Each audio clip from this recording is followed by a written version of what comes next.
Hey guys, Cam McClellan. Al Lewison. Welcome to today's Wealth Word. Workout of the day. Got a bad one for you today, boys and girls. We want to say we're wrong. Wrong about property. We've been wrong a long time. We've realised after 20 years, property investing can be stressful. Can be stressful. Yeah. We've got a horror story. We didn't think there was such a thing as bad tenants, but it turns out there are, and maybe it's not worth it. Al's had a bad tenant once. So his wife Beth did. But our brother-in-law, which we talked about a few weeks ago, had one. We were to go through exactly what occurred and how it unfolded. So in 20 years of being a property investor and avid learner and just hammering as much knowledge into myself as I can, I haven't heard a story this bad in relation to a tenant. I want to run you through it because I think it will worry a lot of people what happened. So, what are you going to say? I was going to say, it started out, Aaron, our brother-in-law, started going past the property and noticing the garden was out of control. So he started ringing his property manager going, what's going on? And they started saying the tenants won't let us through there. That's a bit of a sign of, they won't return calls. Then they stopped paying rent. Alarm bells, number 2. Stop paying rent, go to VCAT. They just catch up on rent, go to VCAT again, just catch up on rent. Always late though. And still wouldn't let the property manager through the place. So in the end, they go to VCAT, they get an eviction notice, they wait the 14 days, the sheriff goes around and changes the locks. They wait another 24 hours as per the rules, and they get to go in the house. Open the doors. I went and had a look at it. Whoa. Let's just say, Ice Addicts Anonymous need to go around there. It was a hellhole. So what do we got? We got graffiti on all the walls? Doors taken off bedrooms, all kitchen cupboards kicked in.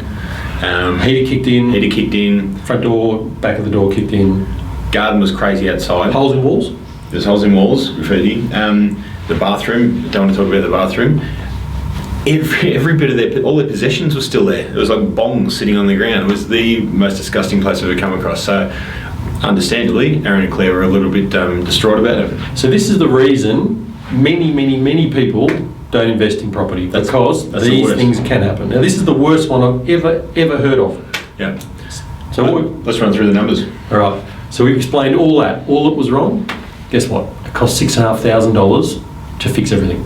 Yeah, that was getting skips in to remove everything. And Az and Claire went in there and did a lot of it themselves. Az took a couple of days off work, which fair enough. I probably wouldn't have done that. I would have just called the property manager and said, get a handyman in. Might have cost me $8,000, who knows? But they basically cleaned everything out, redid the carpets, painted all the inside, redid the doors, kitchen cabinets, refixed the heater, put a new oven in, got the landscaping done, and it was about $6,000, I think, worst case for them. That was taking into account a bit of rent, lost rent as well. Yeah. How long have they had the property for? I think it's 6 years. 6 years, something like that. The property's nearly doubled in value, so they might have made $150,000 on it, and it cost them $6,000. So the worst experience I've ever heard of that really freaks me out, they've made, let's round it off, $140,000. Yeah. Good thing with property is money can nearly fix everything. If your property's going up in value, worst tenants don't scare me. So that's the worst story I've ever heard. I don't really hear bad tenant stories, and we've talked about what you need to do to make sure you're getting the right tenants. But guys, if that's as bad as it gets, it's a pretty good news story.